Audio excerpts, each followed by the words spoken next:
What is up, YouTube? Welcome to Panfro Games, and today I'm going to be talking about Zapdos, our favorite legendary bird who is absolutely tilting in Pokemon Unite, and I want to give you some tips and some tricks on how to win Zapdos, and our theme is 1 minute till Zapdos, that 3-minute mark, what you should be doing to win Zapdos, and how not to throw. So I will be saying this, Zapdos is not broken.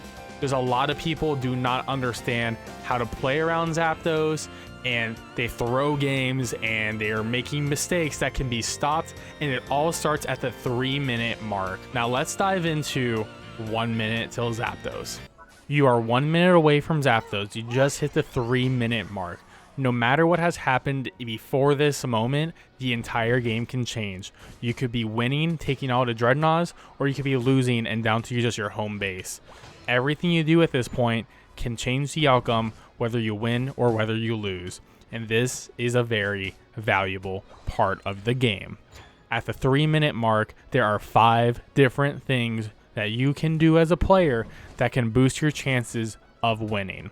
And the first thing you can do is farm. You need to be farming your Aldinos. Of course, you should be farming your Aldinos throughout the entire game, but this is when you really want to focus on getting just one more level before that big team fight at Zapdos. This is very valuable. Doesn't necessarily need to be Aldinos, but they do give the most EXP, so I would focus those first. Number 2 and 3, Dreadnought and Rotom. Dreadnought, of course, we know Team EXP, you're getting a shield. This is an incredible buff and is better than Rotom overall. And of course, Dreadnought usually leads into a team fight, which can be rather difficult, especially if you are behind. However, this is always worth going for, and even if you cannot confirm the Dreadnought, it is just as important to make sure your opponent does not get the Dreadnought so you're on an even playing field. Usually Rotom is not as important as Dreadnought. However, the last Rotom is pretty vital, as it will add additional top lane pressure, and if it hits the base within the last 2 minutes, you will have a mini Zapdos effect with insta scoring and double points for 15 seconds on that goal. That is an incredible combo, and the best part about this is that it forces your opponent to make a decision. Do we allow the goal to be scored and let the Rotom in, or do we have 1 or 2 people fight the Rotom and then put them at a severe disadvantage at Zapdos? This will open up opportunities where you can win a team fight a lot easier, or you can try to sneak in Zapdos because the team is totally unprepared and focused on preventing the Rotom. My 4th tip is positioning. Not only do you want to be at Rotom and Dreadnought, however, you also want to prepare yourself right before the Zapdos fight, and hiding in a bush is a very good way to get in the right position for Zapdos. Either you want to hide in a bush and prepare for the other team, or you want to all be in the middle area ready to go for a fight, and that you have control of the middle area already. Which leads into number 5, backdooring. You want to have your positioning near your opponent's goal and hiding in a bush. Right before it hits the 2-minute mark, you want to charge up your goal and score it, and when you score it, you'll get that double point glory.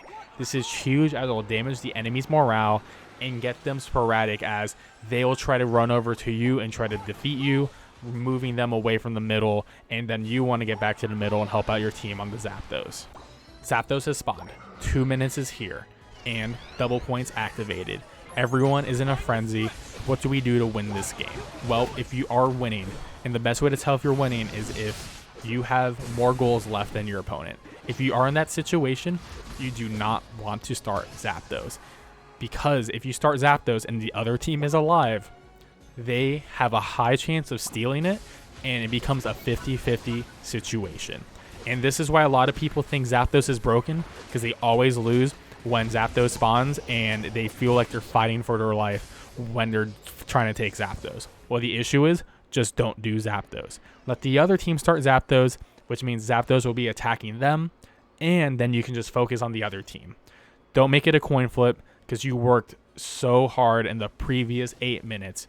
Don't mess it up. Don't make it a coin flip. If you are in a losing position, you do need to take Zapdos. And if you're going to take Zapdos, I highly recommend trying to beat the other team. If the other team did not start Zapdos, Well, you're going to need to confront them and beat them. The best way to beat your opponent, whether you're winning or you're losing, is to take out their damage dealing characters, who are usually the squishiest characters. Pokemon you should be having a high priority on is anyone who has a really high level 14, level 15 Pokemon need to be eliminated, especially ones like an Absol, a Talonflame, a Greninja, a Cinderace, a Zeraora, a Blastoise, a Venusaur, anyone who can do a lot of damage. Of course, Lucario. So many Pokemon can do a lot of damage. If any of these Pokemon are fed, you need to eliminate them now. Squishy characters in general over defenders, so I would take out a Gardevoir before I take out a Blastoise, because you can take out the Gardevoir a lot quicker than you can take out that Blastoise. If you're playing as a defender or a Pokemon with a lot of crowd control, you need to, 1, protect your squishies from opponents reaching them, and 2, use your abilities on those opponent squishies, because your knockups and crowd control abilities will be the reason why your Greninja takes out their Cinderace at the end of the day. Another big mistake I see is even after winning the team fight, don't necessarily do Zapdos if your team is weak. Because if your team is low, if you only have 2 people left on your team and you don't have a lot of health, do not do Zapdos. Because if you're going to start Zapdos, you will not finish Zapdos. And then the other team will respawn and take you out and take Zapdos and win the game. Doesn't matter if you're winning before, Zapdos can be a 500 point swing, and there is pretty much no shot that you scored 500 points before Zapdos occurred. So make sure if you're going to take Zapdos, you need to think to yourself, can we commit to this and win and take it out before their sniping characters like a Talonflame using Fly can take Zapdos right underneath our noses? So this is something you got to make sure. And honestly, if your team starts doing Zapdos, if a majority of your team is doing Zapdos, you do need to commit, even if it's the bad play at the end of the day. If you're a defender and you see your team doing Zapdos and it is not the best play, you need to focus on the opponents and make sure they don't get to use their abilities on Zapdos. You need to block for your team. If you're Snorlax, use block, push them out, knock them up in the air. If you're Blastoise, you want to use your Unite move to confirm that Zapdos hit, which also knocks up the opponents as well. There's just so many tools in your toolbox, and you got to really understand your role in that Zapdos situation. And at the end of the day, making a coin flip is the worst thing you can do. And following these tips and tricks will definitely make it so that you will win Zapdos. Most of the time, you will be able to climb up the Masters ladder and just have overall more fun with this game. Well, guys, if you enjoyed this video, I really appreciate you watching. Please subscribe, like the video, and I'll catch you guys next time with more Pokemon Unite action. Hope you have a great one. Peace out, and I'll see you later.